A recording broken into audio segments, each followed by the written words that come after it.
হৃদয়াম হৃদয়ের আবেগে ভাষা এক জীবন কাহিনী। হৃদয়ম মালায়ালম ভাষার এক মনকাড়া সিনেমা, পরিচালনায় বিনীত শ্রীনিবাসন। মুখ্য ভূমিকায় আছেন প্রণব মোহনলাল, কল্যাণী প্রিয়দর্শন ও দর্শনা রাজেন্দ্রন। এই ছবি এক তরুণের কৈশোর থেকে পরিণত বয়স পর্যন্ত জীবনের অনুভূতি, প্রেম, বন্ধুত্ব ও আত্ম অনুসন্ধানের একটি সুগভীর যাত্রা। হৃদয়ম কোনো একক গল্প নয়, এটি জীবনের ভুলের অনুশোচনার এবং পুনর্জন্মের গল্প। অরুণ নীলকন্দন এক সাধারণ মধ্যবিত্ত পরিবারের ছেলে, ব্যাঙ্গালোরে ইঞ্জিনিয়ারিং পড়তে আসে। তার চোখে তখন নতুন শহরের উত্তেজনা, কলেজের স্বাধীনতা এবং জীবনের অজানা সম্ভাবনার ছায়া। কলেজের প্রথম দিনগুলিতে অরুণের চরিত্র নির্মাণে পরিচালক বাস্তবতার এমন ছবি এঁকেছেন যা অনেকের কলেজ জীবনের স্মৃতিকে স্পর্শ করবে। কিছুদিনের মধ্যেই অরুণের জীবনে আসে দর্শনা। মিষ্টি, প্রাণবন্ত দর্শনার সঙ্গে তার বন্ধুত্ব গড়ে ওঠে, আর সেখান থেকেই গড়ে ওঠে প্রথম প্রেম।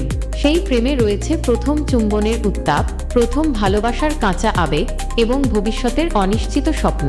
কিন্তু জীবনের মতো প্রেমও সরল পথে চলে না। অরুণ ও দর্শনার মধ্যে ভুল বোঝাবুঝি, দূরত্ব আর জীবনের আলাদা চাওয়া পাওয়া সব মিলিয়ে সম্পর্ক ধীরে ধীরে ভেঙে পড়ে। প্রথম প্রেমের ভাঙন অরুণকে জীবনের এক কঠিন বাস্তবতার সঙ্গে পরিচয় করিয়ে দেয়। প্রেমে ব্যর্থ হয়ে অরুণ আত্মবিশ্বাস হারিয়ে ফেলে। কলেজ জীবন তার জন্য হয়ে ওঠে ক্লান্তিকর ও বিষণ্ণ।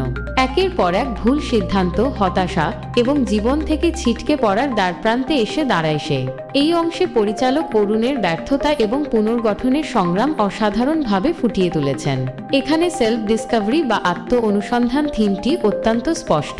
এরপর অরুণ নিজের জীবনকে গুছিয়ে নিতে চায়।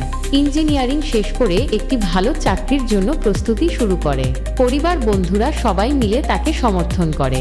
ঠিক তখন অরুণের জীবনে আসে নিত্যা। নিত্যা সম্পূর্ণ আলাদা এক মেয়ে, স্থির, মমতাময়ী ও সমর্থনকারী। অরুণের ভাঙা হৃদয়ে নতুন করে আলো ছড়াতে থাকে। তবে হৃদয়ম কোনো সাধারণ রোমান্টিক গল্প নয়। এটি দেখায় কিভাবে একজন মানুষ নিজেকে নতুন করে গড়ে তুলতে শেখে। নিত্যা এবং অরুণের সম্পর্ক পরিণতির দিকে এগোতে থাকে। তবে পুরনো স্মৃতি, দর্শনা অরুণকে মাঝে মাঝে তাড়া করে বেড়ায়। এক সময় অরুণ উপলব্ধি করে অতীতকে ক্ষমা না করলে বর্তমানের সঙ্গে শান্তিতে বসবাস করা যায় না। সিনেমার চূড়ান্ত অংশে অরুণ তার অতীতের ভুলগুলিকে স্বীকার করে এবং নিজের ভেতরের ক্ষতগুলো সারিয়ে ফেলে। সে নিজের অতীত প্রেম দর্শনাকেও মাফ করে, তাকে নতুন জীবনের জন্য শুভেচ্ছা জানায়। এই পরিণতিবোধই অরুণকে পরিপূর্ণ মানুষ করে তোলে। শেষ দৃশ্যটি অরুণ ও নিত্যার বিয়ে কেবল তাদের দুজনের নয়, বরং অরুণের মানসিক পূর্ণতার প্রতীক হয়ে দাঁড়ায়। প্রণব মোহনলাল অরুণের চরিত্রে দারুণ অভিনয় করেছেন। এক সাধারণ তরুণ থেকে পরিণত পুরুষ হয়ে ওঠার যাত্রা তিনি অত্যন্ত সংবেদনশীলভাবে ফুটিয়ে তুলেছেন। দর্শনা প্রথম প্রেমের মিষ্টতা ও বেদনার ছায়া সুন্দরভাবে দেখিয়েছেন। কল্যাণী প্রিয়দর্শন নিত্যা চরিত্রের মধ্য দিয়ে স্থিতিশীল প্রেমের সংজ্ঞা নতুনভাবে উপস্থাপন করেছেন। পরিচালক বিনীত শ্রীনিবাসন ছবির গতি ধীরে রাখলেও প্রত্যেকটি মুহূর্ত জীবনের মতোই প্রাঞ্জল। সিনেমার সাউন্ডট্র্যাকগুলো, বিশেষ করে দর্শনা গানটি, আজীবন মনে থেকে যাবে। হৃদয়ম কেবলমাত্র প্রেমের গল্প নয়, এটি বড় হয়ে ওঠার গল্প, ভুল স্বীকার করার গল্প এবং জীবনের অসম্পূর্ণতাকে আলিঙ্গন করার গল্প। ছবিটি আমাদের শেখায় হৃদয়ের ব্যথা শুধু কাঁদায় না, বড়ও করে। যদি আপনি জীবনের নানা টানাপোড়েনের মধ্যেও ভালোবাসার অন্বেষণ করতে চান, তবে হৃদয়ম আপনার জন্য এক অবিস্মরণীয় অভিজ্ঞতা হবে।